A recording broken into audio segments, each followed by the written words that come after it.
नले करनाल की दिखा रहा है। आज हमारे साथ विजय मोगडील की उनसे बातचीत करेंगे।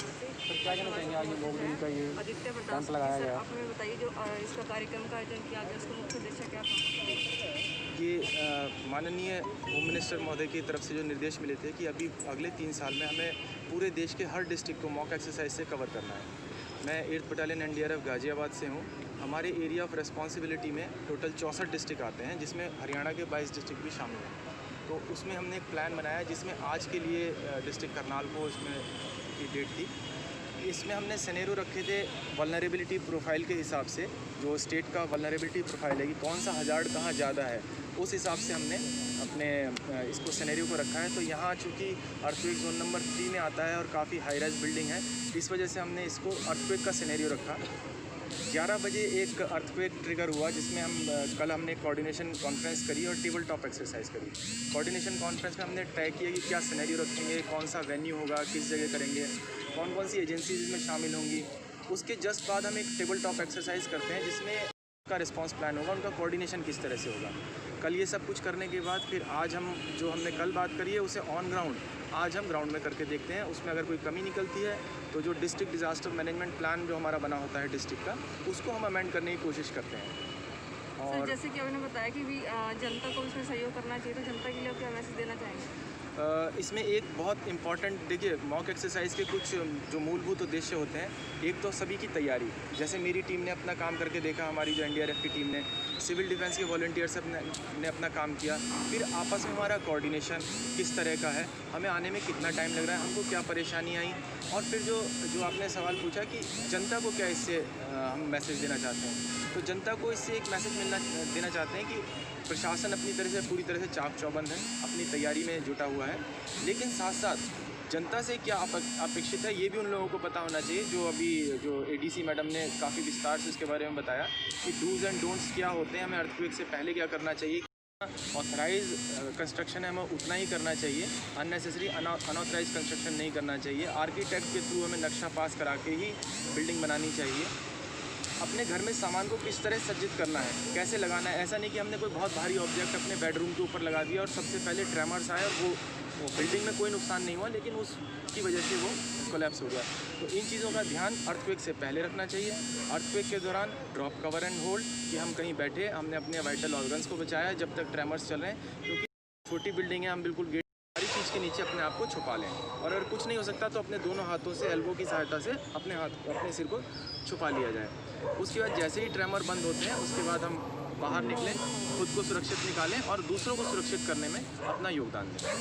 सर जनता को क्या संदेश देना चाहेंगे मीडिया के माध्यम से? जनता के लिए यही संदेश है कि जो आज हमने मॉक एक्सरसाइज की उससे ज़्यादा से ज़्यादा सीखने की कोशिश करें, और जो भी उन्होंने सीखा है, जितने लोग यहाँ पर मौजूद थे और जो आप लोग भी जो देख रहे हैं, न केवल खुद इस बात को सीखें बल्कि इसको कन्वे करें अपने आगे जनरेशन्स में। अगर छोटे बच्चे हैं, अगर छोटे बच्चे देख रहे हैं तो अपने माता इवैक्यूएशन ड्रिल है, एक हम अपने घर की इवैक्यूएशन ड्रिल बनाते हैं कि मैं इस दरवाजे से ऐसे निकलूँगा जो सबसे पार गली में निकल जाएगा। तो ये बात अगर मुझे पता है तो मेरे फैमिली मेम्बर्स को भी पता होना चाहिए, मेरे बच्चों को भी पता होना चाहिए। तो आप भी अच्छा, फिर उसके बाद रीयूनियन प्लान किया, अगर मान लीजिए खो जाते हैं तो किस जगह मिलेंगे, छोटे बच्चे उनको पता नहीं चलता ऐसे टाइम पे और बहुत केओस हो जाता है। तो ये चीज़ें खेल खेल में, या जैसे हमने बताया एक कॉर्नर ऑफ लाइफ होता है कि कौन सी जगह ऐसी है, ट्रायंगल ऑफ लाइफ, कौन सी जगह ऐसी है जहाँ जो सेफ़ हो सकती है, खासकर घर के कोने या किसी भारी चीज़ के आसपास की चीज़ें जहाँ आप रोल डाउन होकर बच सकते हैं, वहाँ एक चांसेस होते हैं बचने के। तो हमको पता है, साथ में आप हाइड एंड सीक खेलिए, बच्चों को उनको एनकरेज करिए कि आप इस जगह छुपें, आप हर बार उसी जगह छुपिए तो बच्चे भी उस जगह छुपेंगे। मतलब किसी भी तरीके से हमको कोशिश करनी चाहिए कोई ऐसा स्ट्रेटजी डेवलप करने की जिससे हम अपने ज्ञान को अपने बच्चों तक को भी आगे शेयर कर सकते।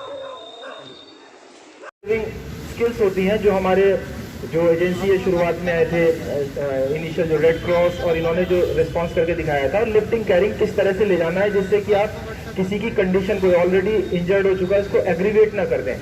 ऐसा ना हो कि उसको इंजरी थी और आपने उसे गलत तरीके से उठाया और आपके उठाने की वजह से वो डेड हो गया। तो उस चीज़ का हमें ध्यान रखना है। वो मेरे ख्याल से आपने देखी होंगी वो टेक्निक्स, तो उन्हें इस्तेमाल करें। नेट पे आजकल सब कुछ सर्च कर सकते हैं। फुल एंड फाइनल मैं एक बात और बोलना चाहूँगा, एक कॉन्सेप्ट है डिजास्टर टूरिज्म का, कि कुछ हो गया तो वहाँ जाकर जो तमाशबीन बन के देखने लगते हैं, तो वो टेंडेंसी ना डालें। मैं कई ऑपरेशंस में गया जिसमें हमें कम से कम 1.5-2 किलोमीटर दूर अपना 70-72 किलो का इक्विपमेंट लेके ट्रैवल करना पड़ा, सिर्फ इसलिए क्योंकि लोग देखने आए हुए थे, मदद करने के लिए कोई नहीं आया था। तो कृपया ऐसा ना करें। जब आप कुछ करने की स्थिति में नहीं है तो सबसे अच्छी स्थिति यह है कि आप रेस्क्यूअर्स को या जो एजेंसीज हैं जिला प्रशासन को उसका काम करने दें। जैसे मैडम ने बोला भी कि जो ही कुछ हुआ तुरंत जो उम्मीद तो करनी चाहिए और हो भी जाता है, हमको पता नहीं चलता, लेकिन जो प्रशासन है जिसलिए आज हम ये तैयारी कर रहे हैं, कोई इवेंट होते ही अचानक सभी हरकत में आ जाते हैं, लेकिन एक नेचुरल फिनोमिना है, डिस्टेंस है तो टाइम तो लगेगा ही आने में। तो उसको पेशेंस के साथ आप उसमें ये सोचना चाहिए कि हम किस तरह से प्रशासन की मदद कर सकते हैं। तो ये एक्सपेक्टेड है, जैसे प्रशासन से एक्सपेक्टेड है कि हमारा काम रेस्क्यू है, जो ऑफिशियल्स हैं उनका काम कोऑर्डिनेशन है, इसी तरह से जनता से भी एक्सपेक्टेड है कि सबसे पहले डूज एंड डोंट्स पे ध्यान दें और रेस्क्यूअर्स को अपना काम करने दें। Thank you very much. अगर आपको इससे थोड़ा सा भी कुछ टेक अवे है तो आज की मैं इस एक्सरसाइज को बहुत सक्सेसफुल मानूंगा। जो हमारे रेस्पॉन्डर्स थे, खासकर फायर ब्रिगेड वाले, पुलिस और रेड क्रॉस वाले, एम्बुलेंस सर्विसेज वाले, सभी का रोल बहुत एक्सीलेंट था, सभी ने बढ़ चढ़ कर हिस्सा लिया। इतना समन्वय और इतना जो डेडिकेशन है वो आमतौर पे नहीं मिलता है, लेकिन यहाँ मैंने देखा कि प्रशासन ने भी बहुत अच्छा उसमें योगदान दिया। मैं सभी का आपका धन्यवाद यहाँ पर करता हूँ।